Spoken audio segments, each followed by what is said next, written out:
La pobreza en que viven los pueblos indios al final del siglo XX los ubica en una situación de extrema debilidad. No obstante, los siglos de opresión y miseria en nuestro país, existen en la actualidad alrededor de 56 grupos indígenas a lo largo y ancho del territorio nacional. En el censo de 1990 se asegura que la población india de nuestro país es de 6.411.972 habitantes, aunque varios estudiosos hablan de aproximadamente 15 millones de personas. El 70% de los indígenas del país viven en municipios rurales y fincan su subsistencia en las actividades primarias. El 95% radica en localidades clasificadas como de elevada marginación, con la consecuente escasez de servicios públicos, carencia de fuentes de trabajo, bajos ingresos, precariedad y exclusión. Las condiciones de la vivienda india son muy precarias. Esto quiere decir que mientras que a nivel nacional el 87.5% de las viviendas dispone de electricidad, 79.4% de agua y 63.6% de drenaje, solo el 54.3% de las viviendas indias dispone de electricidad. El 38.1% cuenta con agua entubada y 15.7% poseen drenaje. La extrema miseria en la que viven los pueblos indios no es un factor que los inmovilice. Por el contrario, los coloca en una situación en la que se ven obligados a actuar para conseguir lo necesario para vivir. En estas condiciones de miseria, los pueblos indios se enteran de que los gobiernos iberoamericanos se preparan a iniciativa del gobierno español para festejar los 500 años de la llegada de los europeos a tierras americanas. Conforme se acercaba el año de 1992, fecha señalada por los gobiernos iberoamericanos para festejar la hazaña de Colón, los pueblos indios prestan poca atención a dicho evento, porque su preocupación se centra más en conseguir lo necesario para subsistir. Sin embargo, cuando se dan cuenta de que pueden aprovechar la coyuntura del quinto centenario en su favor, los pueblos indios le imprimen una nueva lógica a sus luchas y una nueva dinámica a sus organizaciones. Para ser los actores de la coyuntura, los indios se constituyen en cooperativas, consejos de abasto, frentes de pueblos y coordinadoras. Se organizan para buscar alternativas a la crisis económica y para protestar contra la celebración oficial del quinto centenario. La búsqueda de opciones y sus reflexiones sobre las condiciones que los oprimen hacen que los planteamientos indios se politicen. La politización de sus reclamos obliga al gobierno a actuar en tres frentes. Crea el Programa Nacional de Solidaridad, promueve la constitución del Consejo Indio Permanente y modifica el artículo 4 de la Constitución. La política indigenista de Salinas de Gortari parece recoger las principales demandas del movimiento indio. Sin embargo, esto no es así. Este interés del gobierno busca mediatizar la lucha india y mostrar en el extranjero una aparente preocupación del régimen por este sector de la población. El gobierno mexicano considera que la coyuntura del quinto centenario es una buena oportunidad para recuperar su liderazgo en Latinoamérica y para convertirse en su interlocutor ante Europa. Para conseguir su propósito, el gobierno organiza las cumbres de Iberoamérica como una medida para contrarrestar las intenciones españolas de convertirse en la América Latina ante el viejo continente. Pero no todo le sale bien al gobierno. El Programa Nacional de Solidaridad se diseña básicamente para tratar de paliar los efectos más devastadores de la crisis económica y de las políticas de ajuste sin erradicarlos. El programa es muy importante no solo por los probables beneficios que lleva a la gente más necesitada, sino por el impacto político que tiene en la población. Aunque el Pronasol no es un programa exclusivo para los indios, el gobierno insiste en que este sector de la población es el que vive en la mayor pobreza extrema. De ahí la gran cobertura que dice desplegar en las comunidades indias.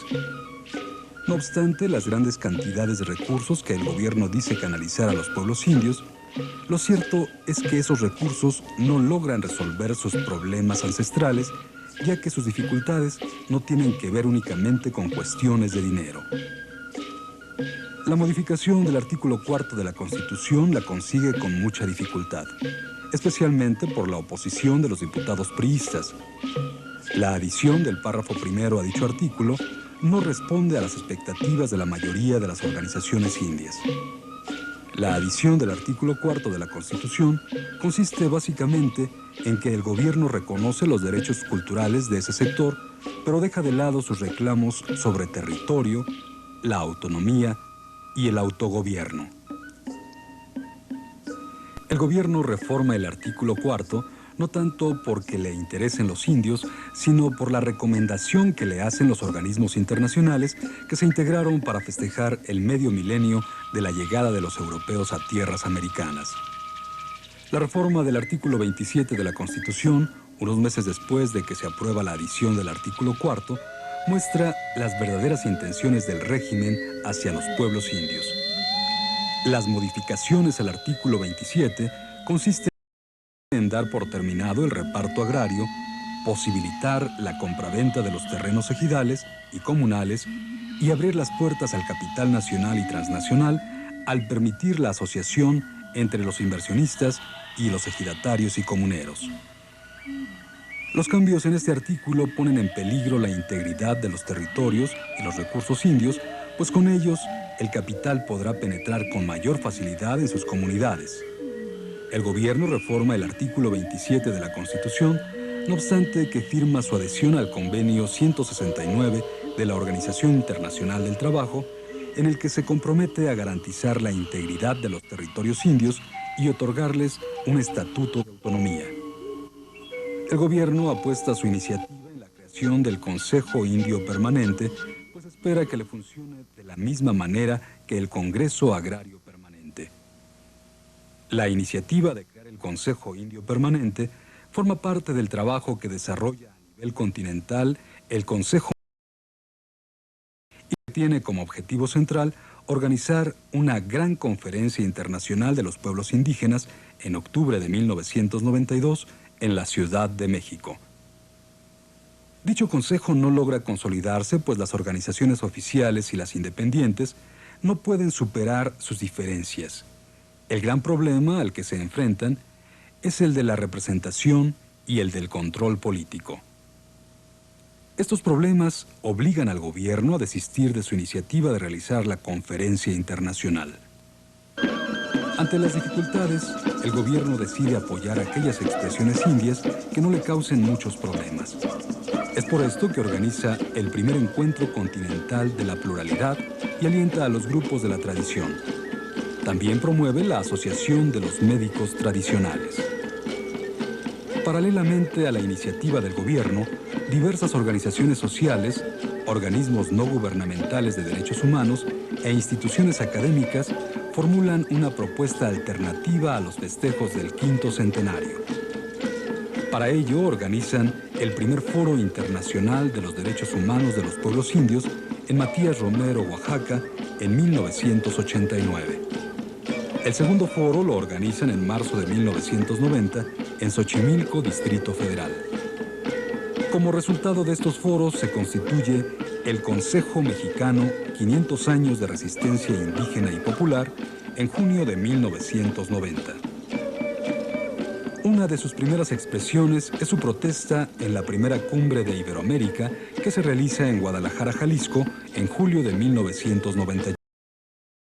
El Consejo Mexicano organiza un taller para elaborar una ley reglamentaria, el artículo 4 de la Constitución, ya que considera que el gobierno no tiene interés en reglamentarlo y tampoco lo quieren hacer con la opinión de los indios.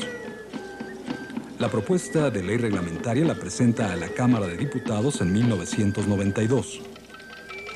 Como parte de la campaña continental 500 años de resistencia indígena y popular, que se forma en Bogotá, Colombia, en octubre de 1989, el Consejo Mexicano participa en el segundo encuentro continental que se lleva a cabo en Quetzaltenango, Guatemala, en octubre de 1991.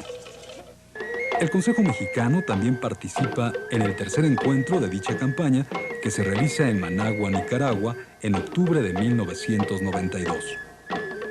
Uno de los grandes retos de este tercer encuentro continental es conseguir que el movimiento social que se forma en la coyuntura del quinto centenario no se diluya después del 12 de octubre de 1992, sino por el contrario, se fortalezca y avance. Para este mes, el Consejo Mexicano decide organizar las Jornadas de la Resistencia, que como punto culminante tendría la realización de diversas marchas que deberían llegar al Zócalo capitalino para protestar contra el quinto centenario y exigir una entrevista con el presidente de la República para exponerle sus demandas. La primera marcha sale de Matías Romero, Oaxaca, en septiembre. La segunda parte de Chilpancingo, Guerrero, el 2 de octubre. Cuando el Consejo Mexicano llega al Zócalo, el día 12, se encuentra que la plaza está ocupada por diversos sectores sociales que lo único que quieren es protestar contra el quinto centenario, olvidándose de las demandas indias. Uno de los sectores que más llama la atención del público en el Zócalo es la tradición mexica, ya que con sus vistosos atuendos solo se dedican a hacer sonar sus maracas y chirimías y a danzar. No les importa la suerte de los indios. Muchos grupos de la tradición fueron auspiciados por el gobierno, ya que sus discursos no le inquietan, pues sus planteamientos insisten en imágenes idílicas del pasado prehispánico. El día 12 de octubre de 1992, en la Plaza de la Constitución, pasa de todo. Las voces de los sectores del movimiento urbano popular, de los chavos banda, de los teatreros populares, de los grupos esotéricos, de los concheros, opacaron la voz de los indios. La manera en que se desarrollan los actos en contra de los festejos del quinto centenario provoca que las manifestaciones que quisieron ser de protesta terminaron convirtiéndose en una auténtica fiesta y también en un tremendo caos. Mientras esto sucedía en el Zócalo capitalino, en otras regiones del país, los indios se manifiestan en contra del quinto centenario. En Chiapas, por ejemplo, los indios dan una muestra de su coraje contenido en 500 años. La manera en que se desarrollan los actos en contra de los festejos del quinto centenario provoca que las manifestaciones que quisieron ser de protesta terminaran convirtiéndose en una verdadera fiesta y en un tremendo caos. La voz de los indios es apagada en la coyuntura del quinto centenario y su reclamo de establecimiento de nuevas relaciones no es entendida. Los indios no logran que el gobierno ni la sociedad comprendieran que sus reclamos de establecimiento de nuevas relaciones, autonomía y autogobierno no pretenden acabar con la nación. No consiguen convencerlos de que lo único que quieren es construir un nuevo proyecto de nación en el que todos los sectores formen parte de él en igualdad de condiciones. El desorden que se observa se debe a que las organizaciones sociales que habían convenido con el Consejo Mexicano de realizar un acto unitario y formular demandas comunes no respeten el acuerdo. Y no lo respetan porque ellas quieren ser protagonistas del acto. Esto provoca que los rostros indios prácticamente desaparezcan del escenario. Al terminar el 12 de octubre, los únicos que permanecen en la Plaza de la Constitución son los indios del Consejo Mexicano. Permanecen en la gran explanada porque ellos no quieren solo protestar por los 500 años de opresión. También quieren que sus demandas acumuladas en esos 5 siglos sean escuchadas por el presidente y por la sociedad nacional. El presidente recibe a los indios del Consejo Mexicano y les promete que sus demandas serán resueltas. Sin embargo, sus promesas no se han cumplido. Después del día 12, los pueblos indios piensan que han perdido la oportunidad que la sociedad nacional y el Estado se fijen en sus condiciones de miseria y que muestren un cierto interés en sus demandas. Creen que difícilmente volverá a presentárseles una coyuntura como la que les abrió las celebraciones del quinto centenario.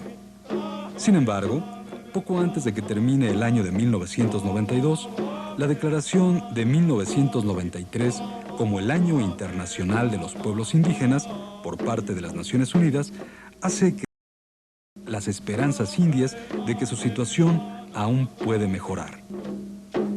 El día 12 de octubre de 1992, el presidente de la República se reúne con unos cuantos intelectuales y algunos líderes indios en la residencia oficial de Los Pinos y desde ahí anuncia la puesta en marcha de un gran proyecto para rescatar varios de los vestigios arquitectónicos construidos por los pueblos prehispánicos. La manera en que el presidente celebra el quinto centenario muestra el temor que tiene el gobierno hacia los indios de carne y hueso, pues su proyecto arqueológico aspira más a ensalzar a los indios muertos que a los indios vivos.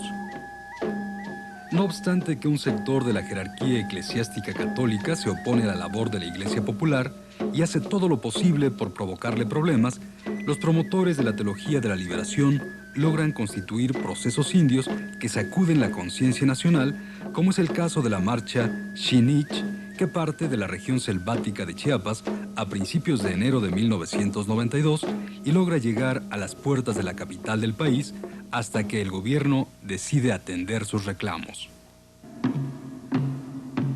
Los promotores de la Iglesia de los Pobres y las comunidades eclesiales de base juegan un papel muy importante en las jornadas del 12 de octubre de 1992, pues facilitan la infraestructura necesaria a los contingentes del Consejo Mexicano y le dan un llamado papal de la reevangelización del continente americano. La visita del Papa Juan Pablo II en 1993 y su reunión con indígenas en Izamal le imprime una nueva dimensión al trabajo que vienen desarrollando la Iglesia de los Pobres al reconocer que la nueva evangelización no debe ser un proceso de aculturación de los indios, sino que tiene que ser de inculturación, es decir, partir del reconocimiento y aceptación de su cultura. Contra lo que esperan, el gobierno no modifica su actitud hacia los pueblos indios en el año de 1993. Por el contrario, decide tomar las riendas de los procesos de organización india y para ello convoca a sus reuniones a personajes y organizaciones que no le causan problemas. Una vez que está seguro que puede controlar a las organizaciones indias, el gobierno y la UNESCO convocan a la conferencia que no pudieron realizar en 1992. En esta ocasión, el gobierno promueve el seminario Derechos de los Pueblos Indios en el marco de las nuevas relaciones. Uno de los resultados de este seminario es la Carta a Campeche, o Declaración de Campeche, que es enviada a la Conferencia Mundial sobre Derechos Humanos que se lleva a cabo en Austria. No obstante que el título del seminario habla de nuevas relaciones, el gobierno no hace nada para modificar su actitud hacia los pueblos indios. Tampoco muestra interés en reglamentar el artículo 4 de la Constitución. No hace nada en favor de los pueblos indios, ya que su preocupación central consiste en convencer al Congreso estadounidense para que ratificara el Tratado de Libre Comercio. Su desmedido interés por sacar adelante el TLC hace que el gobierno desatienda a los pueblos indios en su año. Pero no solo el gobierno muestra poco interés por la suerte de este sector. También muchos grupos que en 1992 muestran ciertas simpatías por la problemática de los pueblos indios dejan de prestarles atención.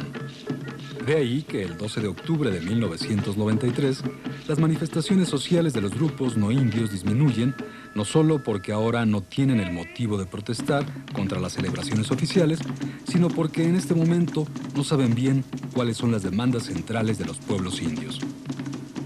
Por este motivo, el 12 de octubre de 1993, quienes se manifiestan en la Plaza de la Constitución son los grupos de la tradición y los sectores urbano-populares.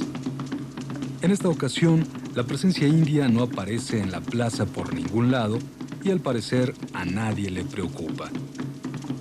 En el Año Internacional de los Pueblos Indios, la iniciativa social que se constituye alrededor del Consejo Mexicano, 500 años, no logra superar sus dificultades internas y termina por disolverse sin plantear una propuesta alternativa que le permita al movimiento indio estar a la altura del momento. El Consejo Mexicano 500 años no consigue acercar a la sociedad civil, no india, con la población india, y tampoco logra convencerla de que las reivindicaciones indias buscan refundar el Estado-Nación y revisar el pacto social con nuevas bases. La desintegración del Consejo Mexicano provoca que el 12 de octubre de 1993 la voz de los indios simplemente no se escuche en el corazón del poder político del país. El hecho de que los pueblos indios no se manifiesten abiertamente ese día en la Plaza de la Constitución no quiere decir que desistieran de su propósito de construir un nuevo proyecto de nación. Lo más seguro es que sus reclamos los dejan para una mejor ocasión. Mientras el gobierno se siente satisfecho porque finalmente el TLC entre en vigor a partir del 1 de enero de 1994 y porque cree que ha logrado sortear los problemas que los pueblos indios le plantearon durante la coyuntura del quinto centenario y en su año internacional, resulta que sus sueños se convierten en pesadilla al comenzar el año de 1994. Los pueblos indios se encargan contra cualquier pronóstico de sacudir el modelo económico y el proyecto de nación que el régimen ha impuesto en los últimos años. La voz india, que es opacada por la sociedad nacional, que no los entiende y que es ignorada por el gobierno, se vuelve a dejar escuchar para decirle a este país que todavía tiene fuerzas para seguir resistiendo y luchando.